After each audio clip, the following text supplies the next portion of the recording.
Yo.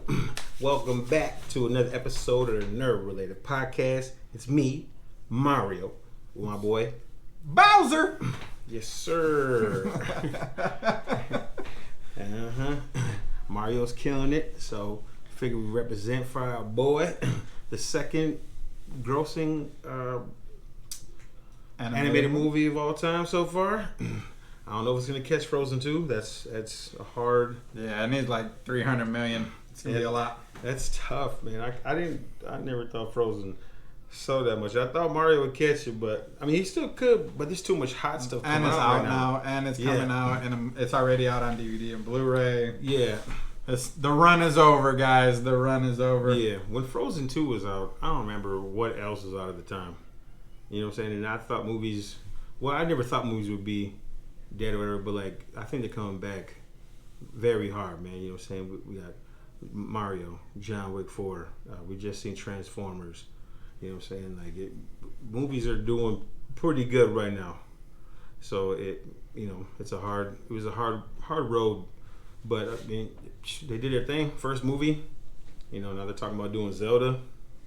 I mean, so big ups to Mario and Peaches. Peaches. Since we rocking today, we're together at my crib. So. Yeah, we are on location today. The camera looks like it wants to shake, which is not cool, but yeah, sorry, that's my fat belly hitting. We are on location. Yes, sir, because we went to go see Transformers at 10 o'clock this morning, and that's where we're gonna start.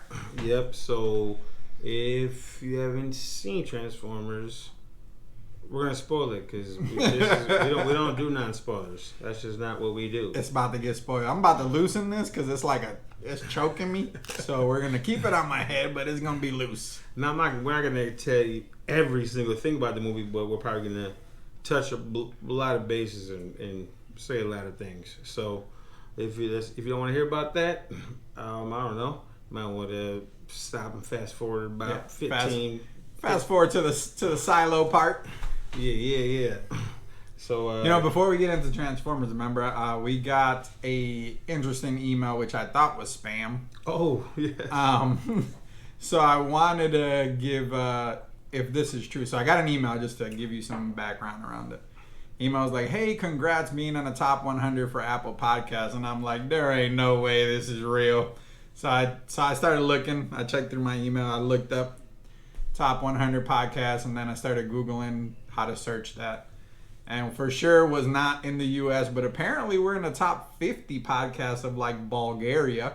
So if you guys are listening overseas anywhere, thank you for supporting the channel, supporting the podcast. The funny thing about that is I'm talking maybe a day before, 2 days tops. Brian he texted me, he's like, man, like we're getting no listens on Spotify. Then he hits me and calls me. He never really calls me. And he's like, man, I gotta call you. I had to call you about this. We're the top 50 podcasts in Bulgaria. I was like, dude, we can't. And then you can't look at comments or nothing. So I don't even, they must like us over there. Yeah. I mean, if it's real, sweet. Either way, I thought it was an interesting thing to share with you guys. I was like, what? It was that would Bulgaria be a random, or something like that. That'd be a random fake email to send somebody. I mean, I went to like top Apple Podcasts, searched by the name, and it popped up in that country. So that was interesting. It was interesting. Makes me feel good. Well, shout out to you guys listening, whether you're here or overseas. Appreciate you over there in Bulgaria, man. We appreciate it, y'all. Bowser and Mario are in on it. So we went, like Ray said, man, we went to see Transformers this morning. We went together. I rarely come down here. Ray lives like an hour away from me. So It's not necessarily convenient. The camera shaking annoys the hell out of me. But I'm keeping my body off it. It's just the floor. But anyways, so I worked a long 4-day work week this week. Put in a couple 10s and 11s to have off today. So came out, hung out with Ray and his kids, and we went to see Transformers. I went in there with very low expectations. And what I can say after saying this movie, and we're going to spoil some of it, is I loved it. It was It was a summer blockbuster movie. It feels like a summer blockbuster movie, and it's something you need to experience at the theater. It was fun. Yeah. So I'll say this. Like I said, Mario was a perfect movie. I stand by that. But I had more fun with this movie. I went on more of a ride with this movie.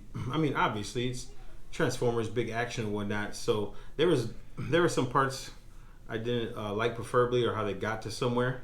But at the end of the day, like I don't know, it took me on a ride, man. There were so many times where I was like, like man, it was cold. Like they did a really really good job. I'm super surprised about Pete Davidson. That like, oh, he stole the show. He stole the show. Dude, Mirage.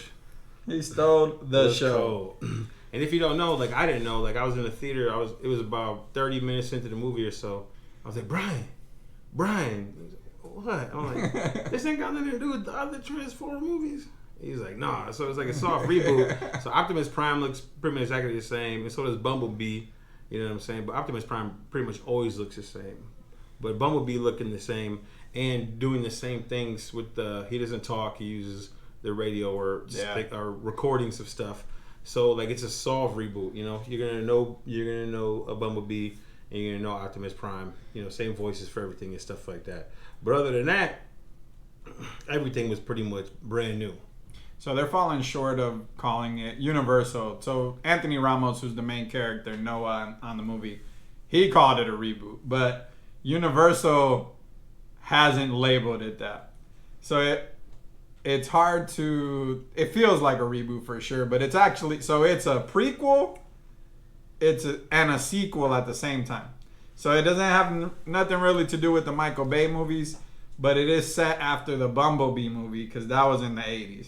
Mm-hmm. So it's set after Bumblebee, and before the Michael Bay movies, but it doesn't really have to do anything with the Michael Bay movies, but still kind of in the same. It's a soft reboot. They're just soft rebooting the entire franchise, and they did a hell of a job, man. It was crazy. The movie was crazy. The villain was Scourge. Was insane. Well, yeah. Well, he was like the little villain. I'm talking about the. Oh yeah, Ultron. Not Ultron. I don't know why I call him Ultron. The main guy. What is it? It's not Ultron's an Avengers villain. What is it? Yeah. Omnicron. Yeah, Omnicron, I think is his name. Something like that. But he's like a giant, sentient transformer. Think Galactus from the Fantastic Four awful movies. Yeah, but Transformer version. And he has these lackeys or whatever, his people, and they with this key they can go through different time periods and through to different worlds. And once they release them in there, he devours them and destroys them. He eats them. So destroys the world, eats the planet, uses it as like energy. Yeah. So it starts off. You see Scourge fighting against Optimus Primal in their world. What were they called? What were they called? Primal. I forgot what their name was.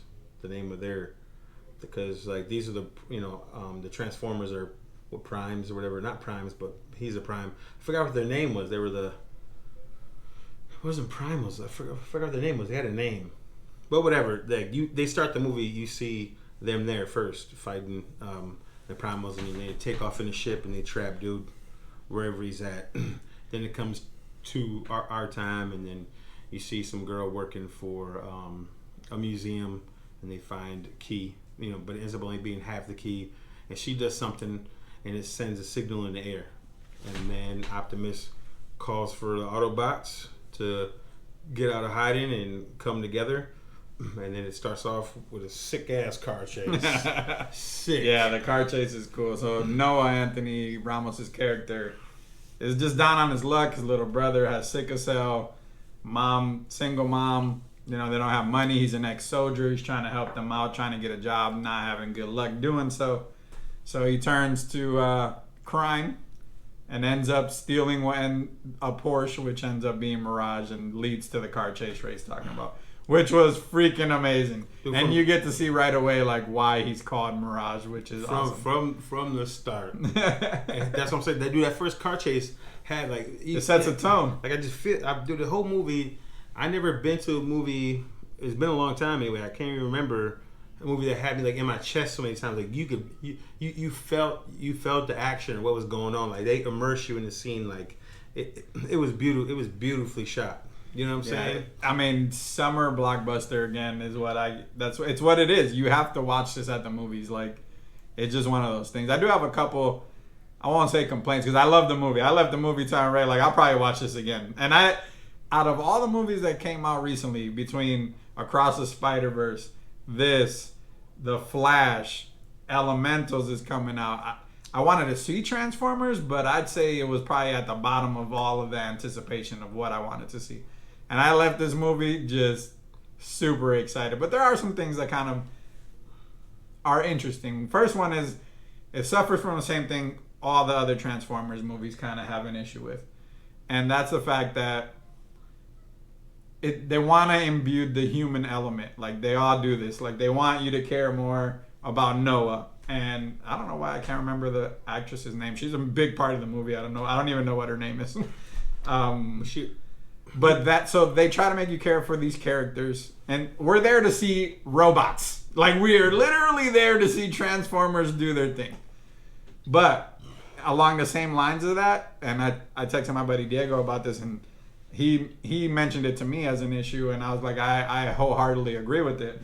And it's that they tried to force that on-screen kind of romance towards the end, and there was no chemistry there. Like it's unnecessary. I don't need her leaning on his shoulder, him grabbing her, making sure she was okay. It was kind of just like it felt out of place. Yeah, super random.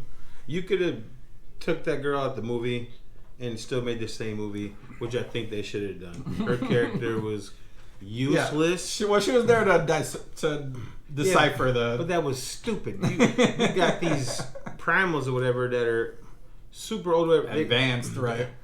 They don't know this stuff. Yeah, you know what I'm saying? Like they're like, can you help us find the? Come on, man. These are alien people with technology a million times more progressed than we are or whatever. And we're asking for some young girl whose dad used to be a taxi cab driver to decipher like hieroglyphics and find. But that's that's like Brian said. Like that's the problem is they're always trying to. Yeah. You could have just had that kid in there and him dealing with what he had to deal with.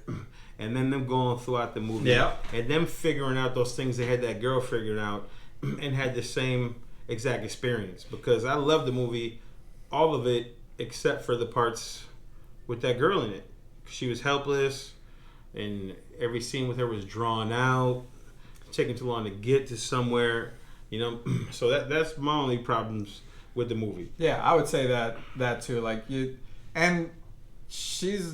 I'll say she's a main part of it. She helps them get to Peru, and that's where the other half of the thing is that they're looking for. But the reality is, they really didn't need her to be there. But and they had to give her flowers. Like she did the computer thing. She figured it all out. And they're like, "Yeah, man, good job." So that computer thing. So that's my second complaint is. It felt a little longer towards the end. Like the climax of the movie and for it to finish felt longer, and it's because of her extra parts. Like if she wasn't holding on to a beam trying not to fall into the lava for 5 minutes, bro, we didn't need to even see that, right? Like it didn't necessarily help. And it's gonna sound awful because we're talking about the negative first. I promise you, if you go watch this movie, this is an insignificant complaints of the movie. Yeah, it's just but I'm not slightly too long, and they try to make you care about her when you don't really have to do that. But there has to be the good with the bad, and you see that this is the only bad part we're talking about, because that's what I was telling Brian as soon as I left. I said it out loud in the theater, like, so at the end, the two humans were gonna go through the tunnel, make their way to this computer, and the Transformers and the Beast Wars Transformers, they were gonna be a diversion. So she can get to the computer and try to figure out the code that she deciphered and cracked from two 4 symbols and pictures. Stupid. Well, let's back up. She's an intern at the museum, so it's like she's into, and she's better than her boss, so she has the skills to dissect or decipher the hieroglyphics, different artifacts. Like she's able to tell if something's fake, if something isn't fake. So like there's backstory between her like being able to help them. It just didn't make sense that they needed her to help them. Yeah, and it was so drawn out, her getting to the computer, which what they could have done is got her to the computer faster and then had a struggle there. Right. And then because then it was a struggle getting there for so long, and she got to it, and it was like this 3D Think Tony Stark. Dude, and she just like put her hand in it, started spinning it, and she figured it out in like 2 minutes.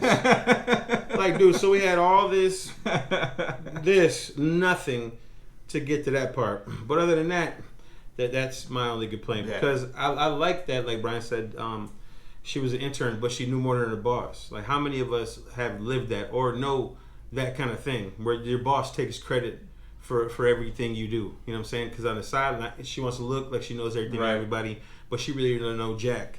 And you're getting treated like you don't know jack, but you're really the one holding everything together. So I appreciated that. And then, big ups to the Latino community. Like this, over here we got Transformers. The main character, he's Puerto Rican. And then we got Blue Beetle coming out. Main character is Mexican. You know what I'm saying? Like, I really like that. Yeah, representation, so man. Hope people are appreciating that.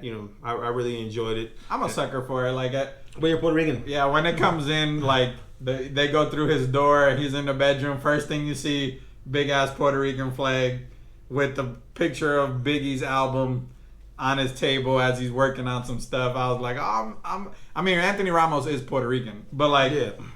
To see it in the movie as like who he is as a character, I'm all in. You know what I'm saying? Awesome. Like I'm all in. Yeah, we've been there before. Like he was trying to get a job. He was in the military. His brother's really sick, and his little brother. You know what I'm saying? And the first person you see him go to a job interview or whatever, and the guy's like, "Oh, you don't know how to be a part of a team. You did this, that, and the other thing." The only thing I didn't like is that he didn't come out and say like, "Yo, like my brother's sick." You know what I'm saying? My family is my main priority. Like I understand the military and stuff like that, but like that's your little brother, right? You know what I'm saying? And your mom, single mom, like they depend on you. You know what I'm saying? And they were just wanted to throw him off to the side because he cared about his family and to take care of his family more. Like I totally understand that, and I got it. And I love the relationship with him and his brother. His mom, you know what I'm saying? I love that dynamic of everything. I thought that was really cool. You know what I'm saying? So, but beyond that, the movie was, it looked amazing. The soundtrack was fire. I mean, it's in the 90s. It's based in 1994. And it wasn't too slow. Soundtrack is fire. It wasn't too slow. There was parts I think would be slow, and then boom, like it was, right in there, man. And like I said, I don't know. I haven't been to a movie that fun in a long time, man. So cool. I loved it. Pete Davidson murdered this role. Like he killed it. Mirage is the best character in the movie. Like it is just it's amazing. Yeah, because he tries to he tries to understand our culture. You know what I'm saying? It'd be cool. He's like, Octopus, hold on, man. Let me talk to my boy real quick. hold on. Let me talk to my boy. You know what I'm saying? Like, it's cool because again, we're gonna spoil more stuff. So Bumblebee, ends up getting messed up by Scourge right away. So he's out of the movie damn near the whole movie. So like Mirage is the Bumblebee of this movie. He's the main Autobot in the movie that's with his human counterpart, which is Noah. Yeah. So we spent a lot of time with Mirage and their interactions and like just what he's doing and his abilities. It's just perfect. All of them, like all of the Transformers were just legit. One thing that I like, and it's why it feels like a reboot, is, and it's a main part of the movie in itself and the story is Optimus's reluctance to deal with humans. Like the way that he's carrying the weight of leaving Cybertron and losing the war and having them be stranded on Earth, and he carries it and he has that attitude. It's not the same Optimus that you've seen in the Michael Bay movies. Yeah, because this was the beginning, pretty much. Yeah, this is before. They've only been on Earth for 7 years. Mm-hmm. They haven't really made contact with humans except for Bumblebee. Cause that's how come I know it's connected to that one. Because he's like, I know you had a good experience with one of them. Yeah. So it's a soft reboot because he's for sure connected to the Bumblebee movie. Yeah. And it's interesting. And the reason why Bumblebee was knocked out right away because that's Optimus Prime's right-hand man. If Bumblebee didn't do what he did, Optimus was going down. Oh, he's going to die. Let me tell you, boy. The Autobots get whooped. Like, just Scourge is a true villain in this movie. And that's one thing me and Brian always talk about.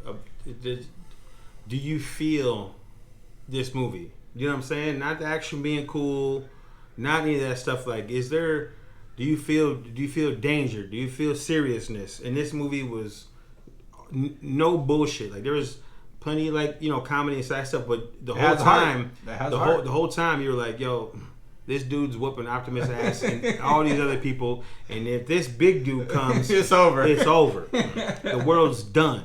You know what I'm saying? Like, and it was always on the line. People were getting, Transformers were dying, dead. I'm talking dead. Primals died at the beginning. Dude, Bumblebee, like what he's saying is true. If Bumblebee doesn't help Optimus, Optimus dies at the beginning of this movie. Mm-hmm. That's how powerful and formidable the Scourge is. Scourge is no joke. But even the side dude with the crane. Oh the tow truck one. Yeah, he was giving people that business. Boy. And then the girl that was like Starscream or whatever. The little they were bad. They were badass people. You know what I'm saying? Or badass Transformers, whatever. Nah, so Scourge kills people. Like when he kills his victims, he pulls off their like logo. In this case, the Autobot logo or the Primal logo. And he has a whole sleeve of badges. Like anyone he's ever killed as a new addition to his sleeve. I thought that was so dope. Dog. And it's Transformers, though, and I think this was the right decision. I was telling Ray when we got out of the movies. Like, Bumblebee is the general to Optimus, right? Like, Optimus is the leader, but Bumblebee is that war general. Like, Optimus is clearly stronger, but Bumblebee's the dude, right? Second in command. And he basically dies. Had that not happened, it changes so many things, right? Like Mirage doesn't get to shine. Like none of the other characters shine as much because Bumblebee is the favorite. Like it's a fan favorite too. Everyone loves Bumblebee. Yeah, that's why I had his movie. So like, I felt like he could come back, but when he dies, I was just like, oh, like when Ray says you feel it, like the movie has heart. Like you feel the relationship between Noah and his little brother and the love that they have between each other. You feel that. You feel, how Optimus feels about his brothers and how they are similar in the same world. The movie's just fire, dog. It's just a good-ass movie. Dude, when in the first 5 minutes Optimus Primal dies, you're like, holy shit. And then like 15, 20 minutes later, Bumblebee dies. I was like,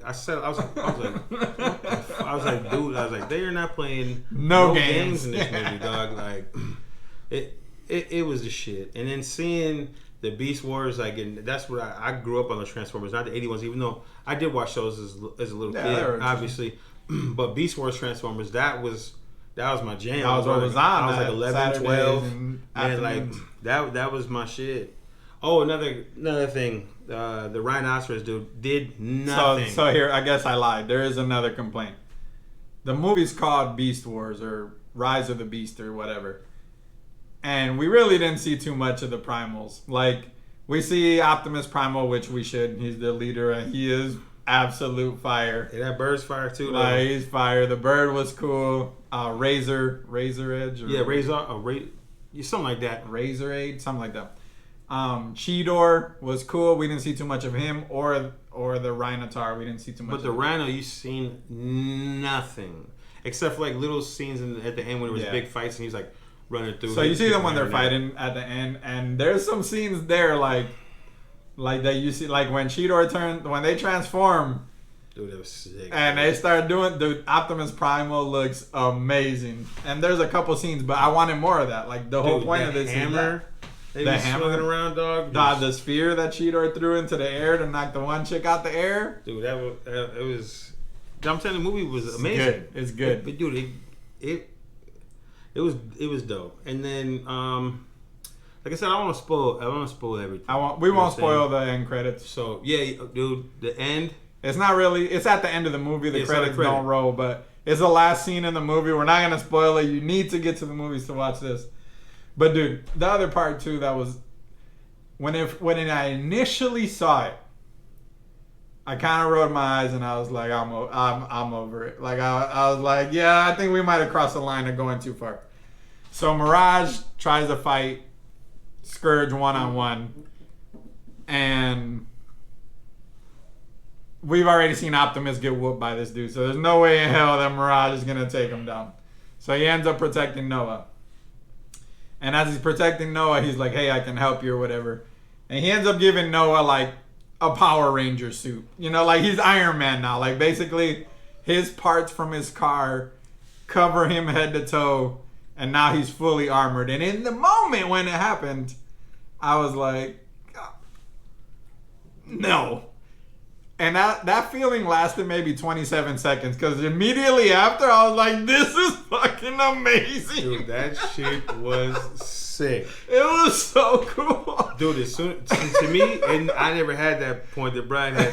I saw the suit start going on. I was like, no, for sure. Like, yeah. I promise you. It was like 20 seconds or so where I was just like, I even probably rolled my eyes. I was like, what is going on?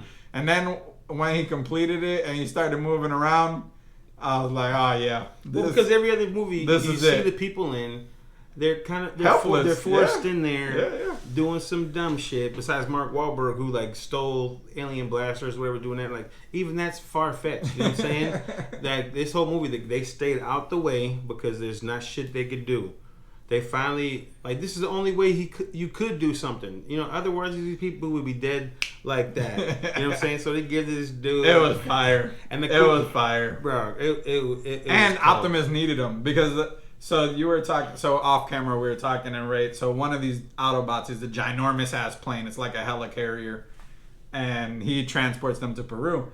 And Ray's like, well, why isn't the big dude fighting? Because he can knock out a lot of these little ones. And I was thinking about it now.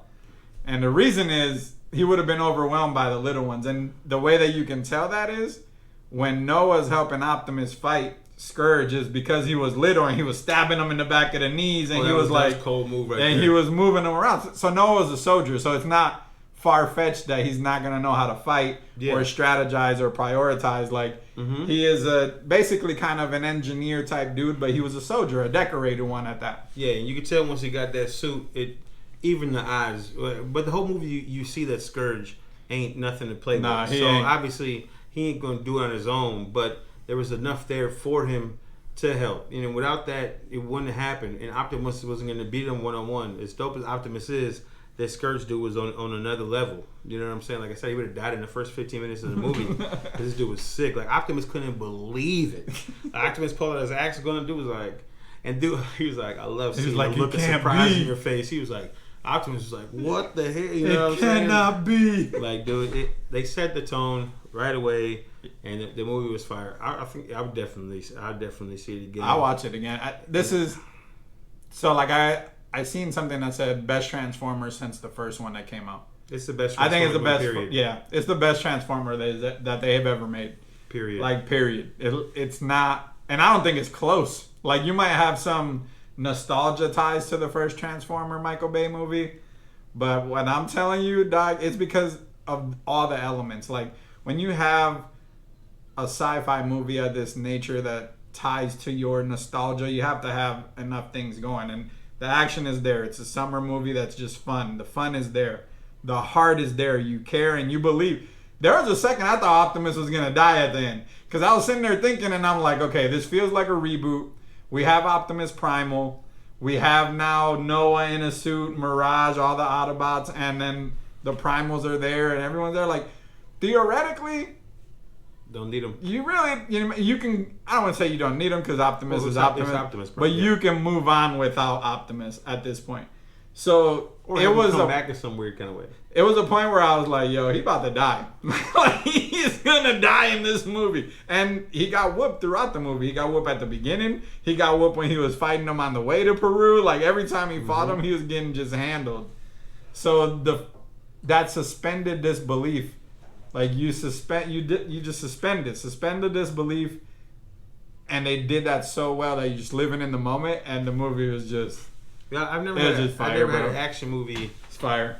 Have me on, on my, I was like, there were some scenes like I said, I sit up for a second, then I was like, oh man, that was crazy. Listen, and if you don't want to believe two grown ass men that are nerds, so we went with Ray's kids, and then Ray was sitting on one end, the kids are in the middle, and I'm sitting there, and Junior, Ray's son, is so into this movie, bro. Like, there were moments in the movie where he turned to look at me. He's like, yes! Like, he was just so into the movie.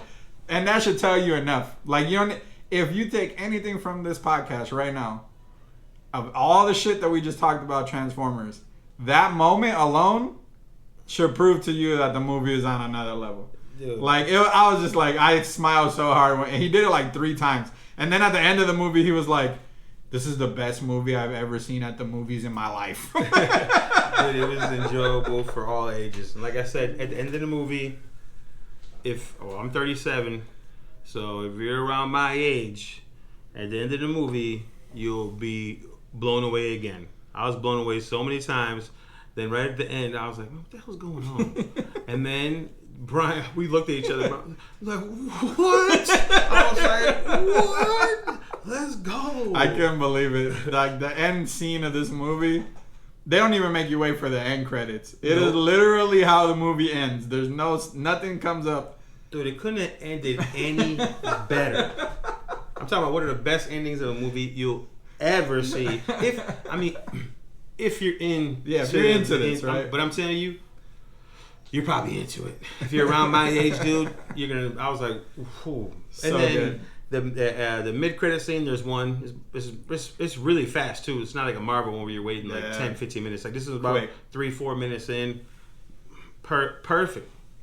This movie, it wasn't perfect, but I mean, it was great. So it was good. Fantastic. Like, the ending and the credit scene, man, stay.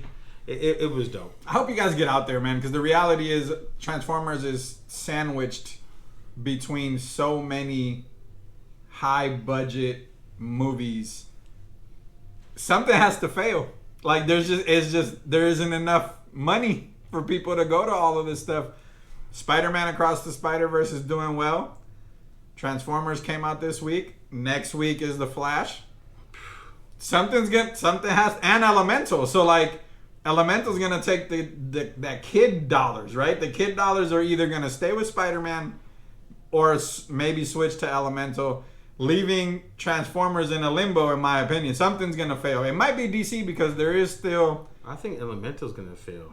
Everything I've seen about it. I'm not gonna see it. I don't think it'll fail. I don't even want to see it. It reminds me of what was that other movie about feelings? I think it looks terrible. There was like Inside Out. It reminds me of Inside Out. And then Indiana Jones is tracking to do abysmal numbers. So maybe Indiana Jones is going to be the one that fails, like, and takes the heat off of everything else. But if this is the beginning of a new trilogy for Transformers or more, we'll leave it at that. I think Transformers is going to do gangbusters. You need to get out there and watch it. Because like I said, I haven't enjoyed myself. It was good. Like that in a long time. Well, but Mario, I'm telling you, that's what I saw. That's what crazy is. Like, I wouldn't think that I would go Mario, this, and be blown away both times. Like, dude, these movies are good. Movies are good right now. And then from what I'm hearing from Flash, I'm ready to be blown away again, man. And so there's a reason. There's a reason you're hearing that, and I think it's what I just mentioned. Like, there's ill will towards Ezra still, and there probably will always be. So Warner Brothers... They already said going forward they might get rid of him. So Warner Brothers is spending money to promote the movie, but they're not promoting him, and that's different. Because he's the main guy, and have you seen him promoting anything? Have you seen? He's not, because they're being cautious. But what they are counting on, and I think they're paying people to do this, is word-of-mouth promotion. You're having other directors. You're having...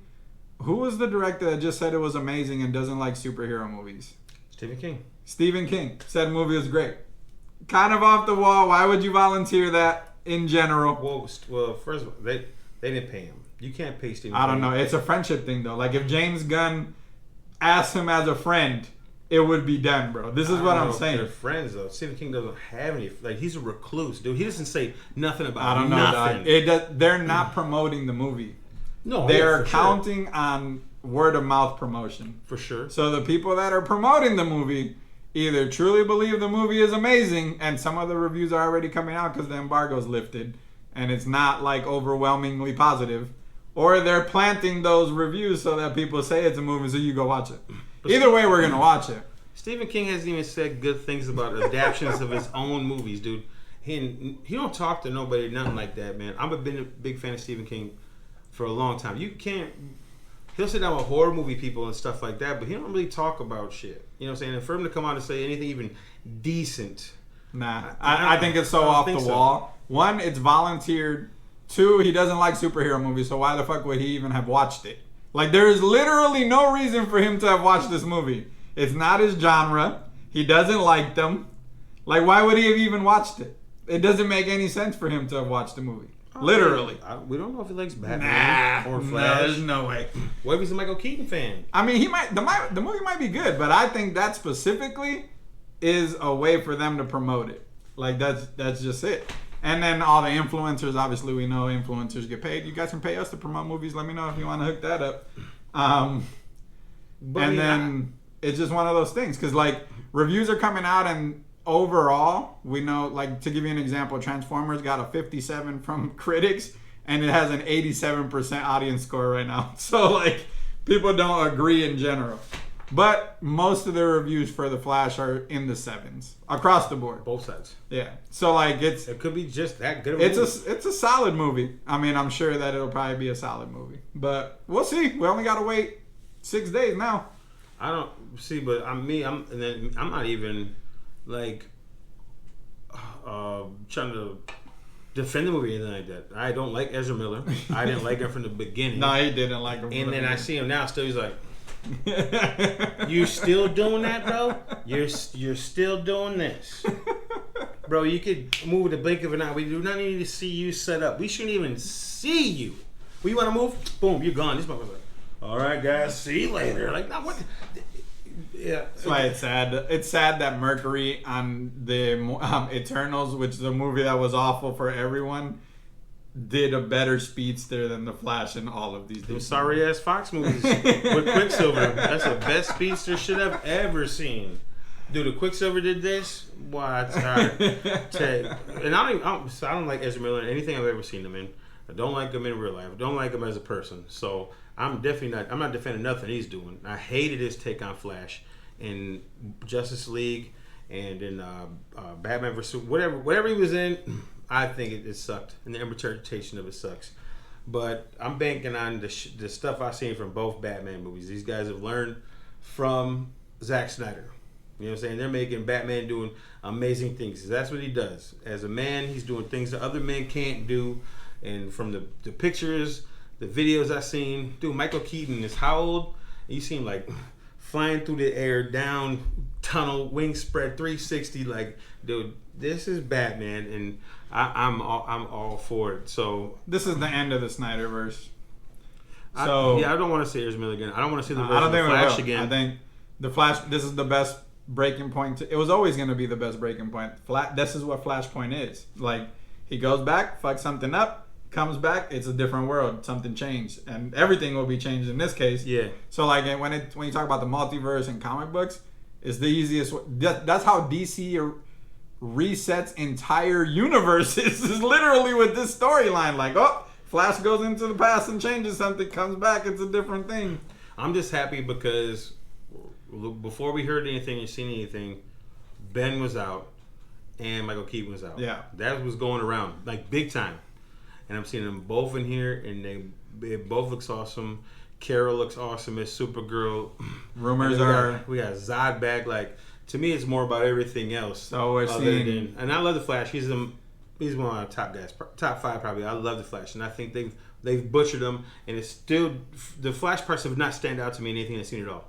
You know what I'm saying? It's everything else around it. I hope this movie changes my mind on the Flash because I love the Flash. You know what I'm saying? But I rather would have seen Grant Gustafson, the DC as girls. a Flash. You know what I'm saying? Ezra Miller stinks. Maybe maybe when we come back, we have Wally instead of Barry. The suit looks fly though. I'm not gonna lie about that. The suit looks cool. That's an easy way to get rid of Ezra. But the you thing come I'm back, Barry's gone. I don't like Ezra. No, I got to deal with two of them. Yeah, you do got to deal with two of them. But I'm still super excited for this movie, man. My Batman from childhood comes back. Ben Affleck, I think, is the best Batman. Is back, and they're both looking great and awesome. So I'm in there for it for sure. But yeah, I don't stand for nothing that Ezra Miller stands for. I care about. People are like, you should boycott the movie and stuff like that. I'm not doing none of that. That ain't got nothing to do with me. I'm trying to go see a movie and enjoy myself. It'll be fun. They're saying there's spoilers for so there's a camo at the end of the movie, and I'll spoil this because if you're online, you've already seen it. But Superman shows up, but Michael Keaton's universe Superman. Who is that?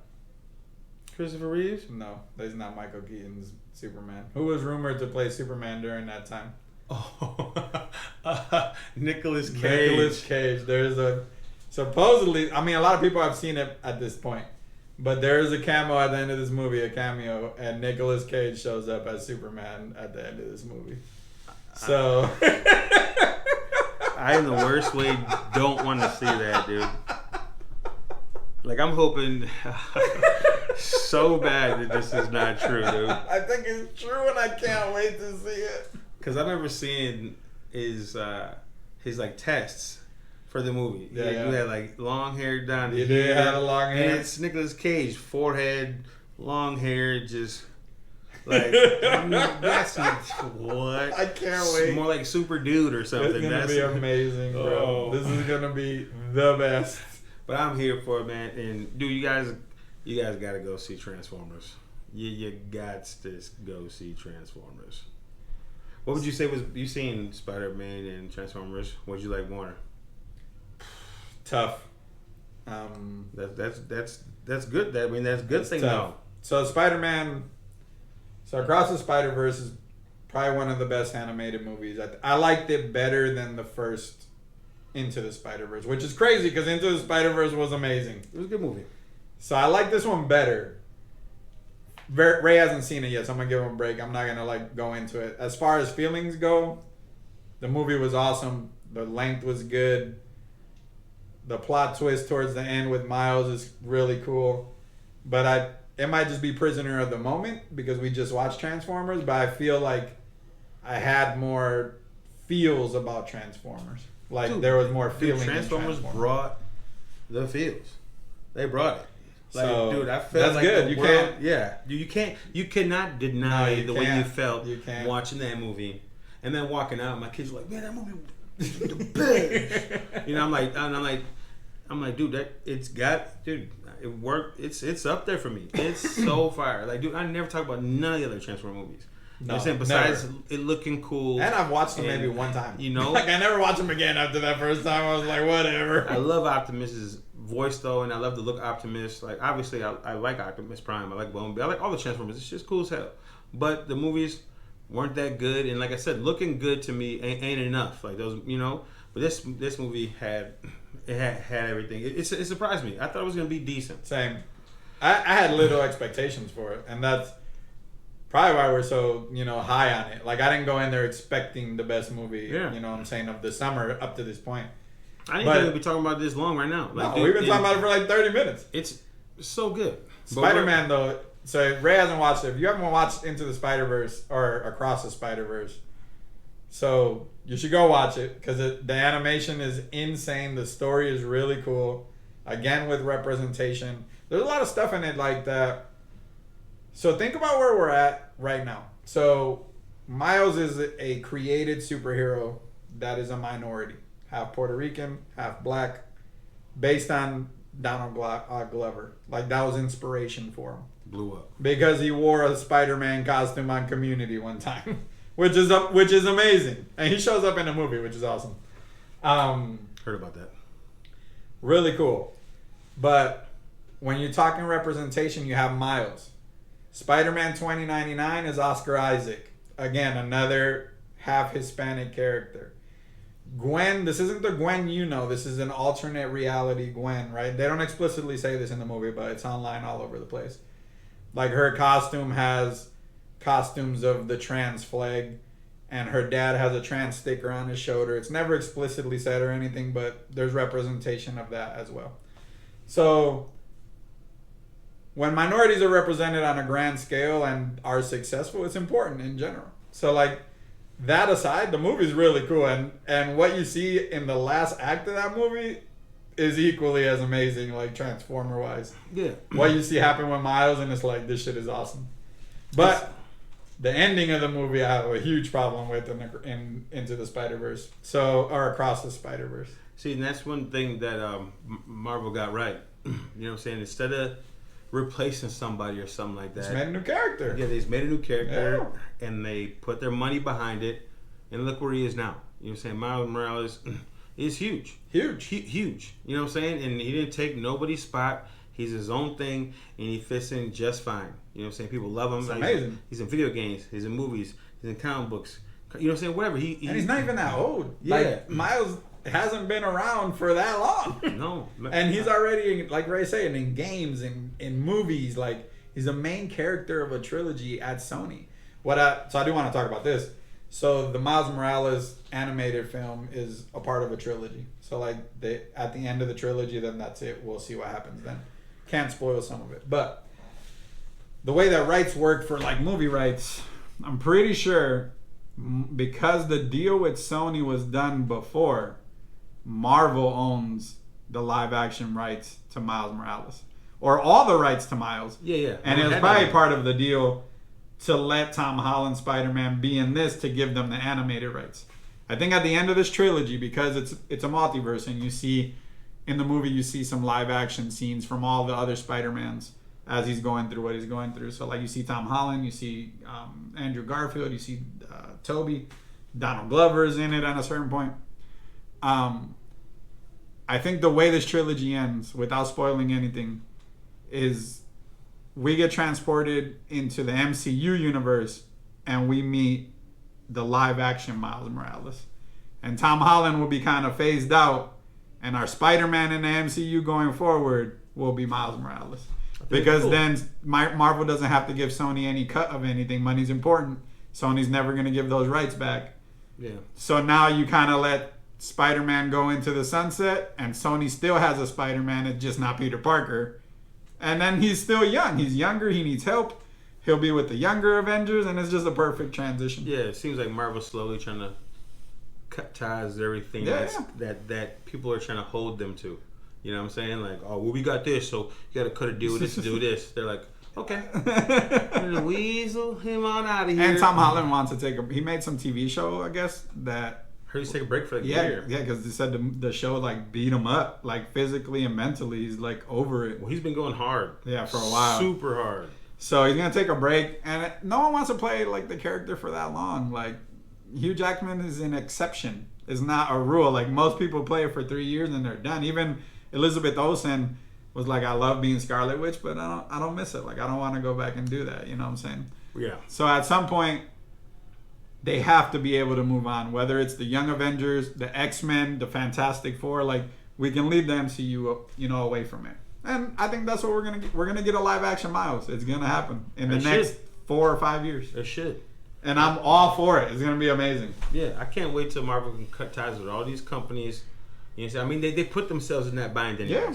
You know what I'm saying? But they're slowly trying to work themselves out, and I can't wait till they do, because there's so many people we're still not getting able to see because some stupid ass stipulations. But they got themselves into that. And with that being said, I hope Blue Beetle does good. Oh, another minority. Yeah, because this is another representation. You know what I'm saying? And another original character. It looks funny. You know it looks awesome. They didn't. Blue Beetle was dead for a long time, and then boom, they put him in here, Jaime Reyes, and dude, the Blue Beetle is dope. I'm tired of people talking about like, oh, well, that was a rip off of Iron Man or whatever. Like, dude, you don't know anything that you're talking about. Dude, Cyborg ain't a rip off of Iron Man. Blue Beetle ain't a rip off of Iron Man. I get it. You guys only know the movies and stuff like that. These characters are nothing like. And don't get them wrong. They do rip each other off. Like Deadpool and Deathstrike, Aquaman and Namor. Like that has happened. But those specific characters, these are not. You know what I'm saying? So let's not try to take anything away from these original characters. You know what I'm saying? Let's build them up. You know what I'm saying? Like I can't wait for Blue Beetle. I'm gonna be there for it. You know, so I don't know. Like keeping to representation in general. Like I didn't know.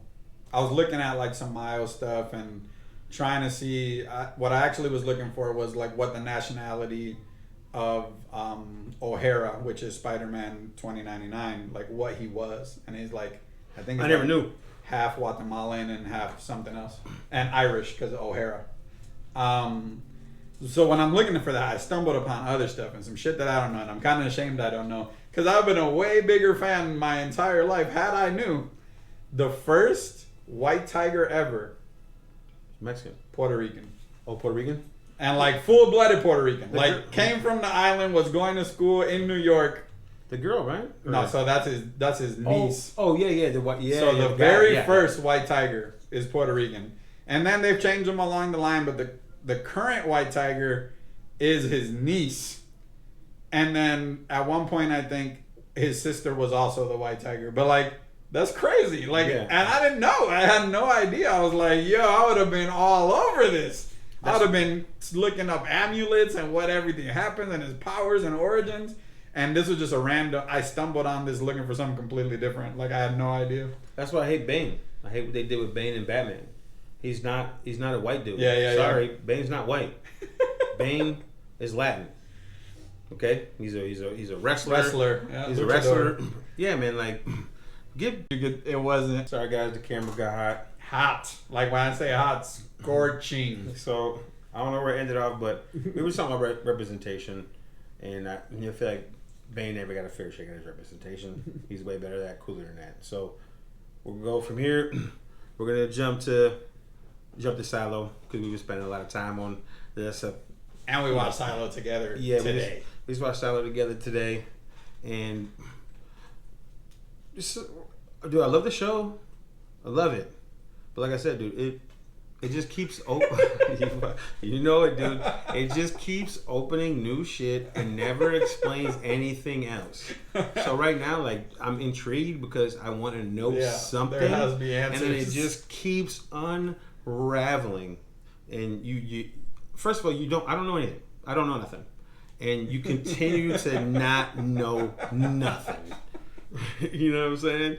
And when you think it might be something explained, you're going to get to something, it cut off. You know what I'm saying? But I love the show. I'm intrigued. I love the acting.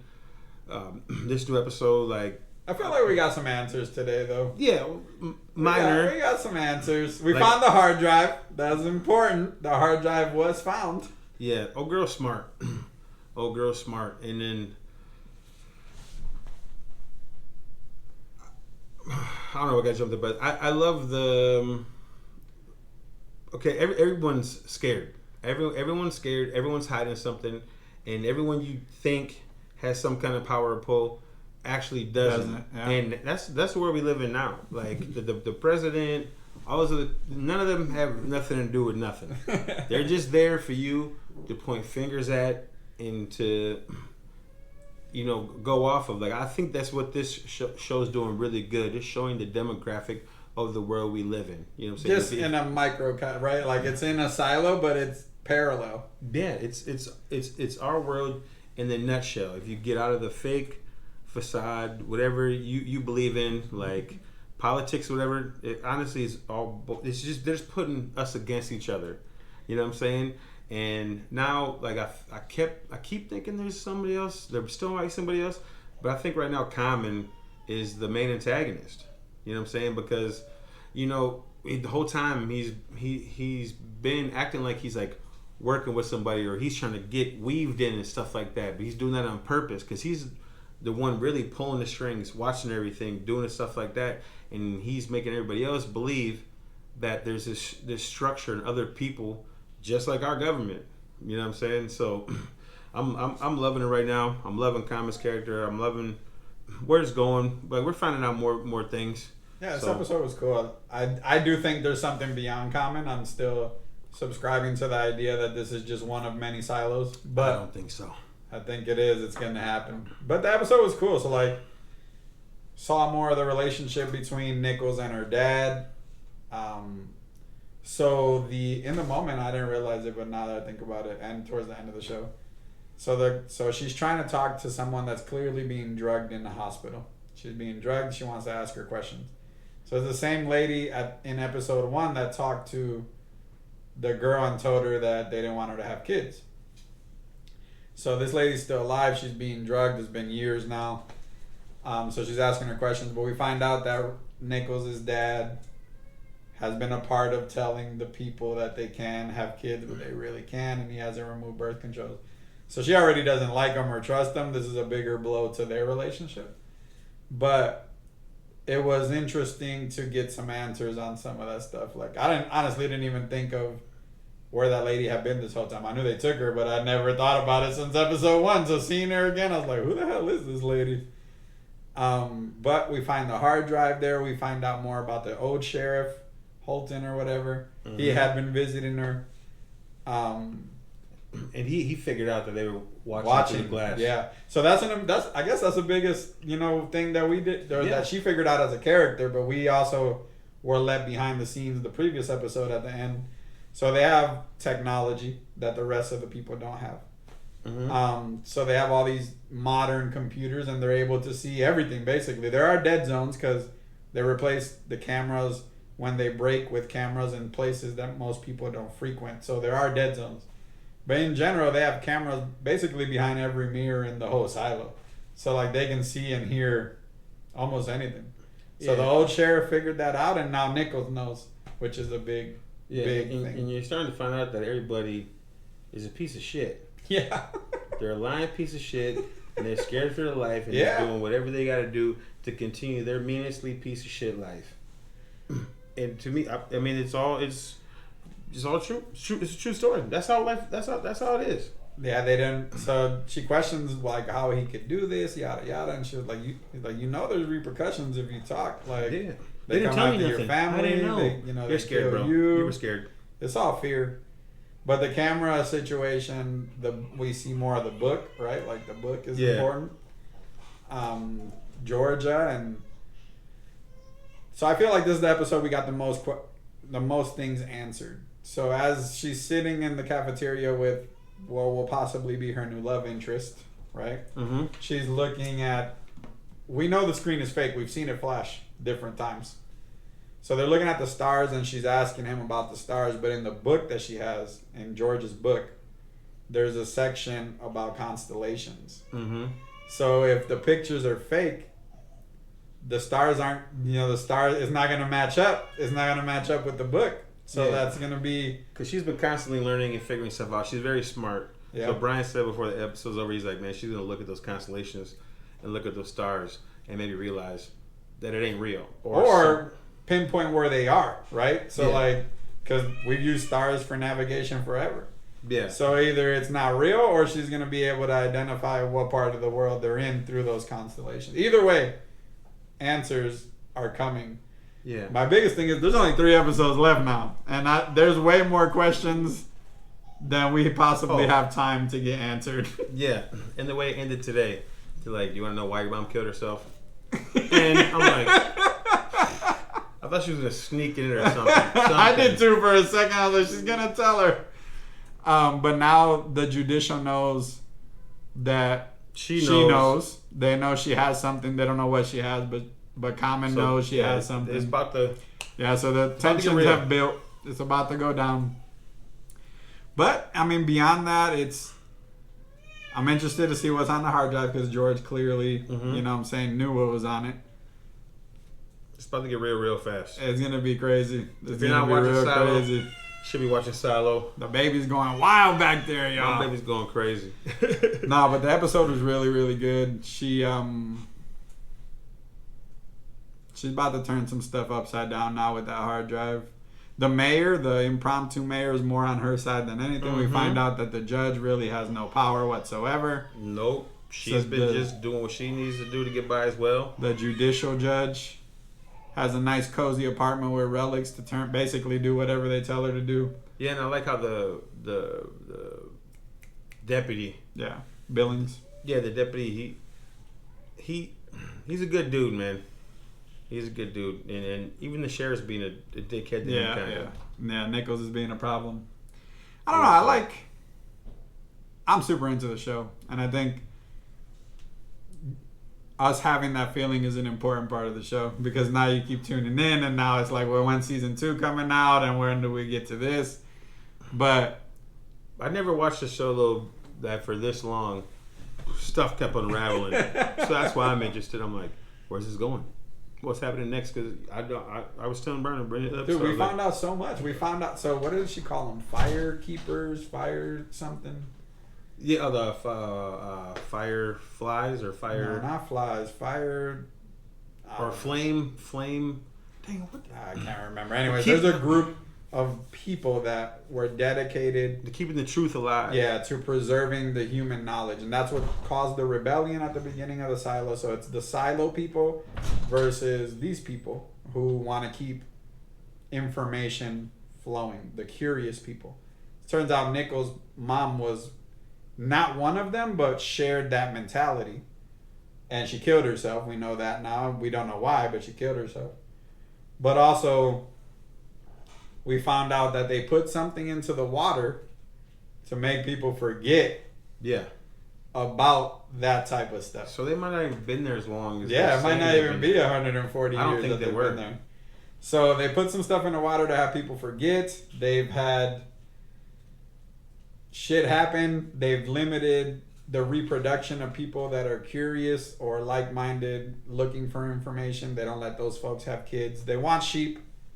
But human nature is, there's always, like, you don't have to be born out of curiosity to be curious. Like, you know what I'm saying? As people are born, you might be less likely, but that's just a trait that you have, that inquisitiveness of wanting to know more.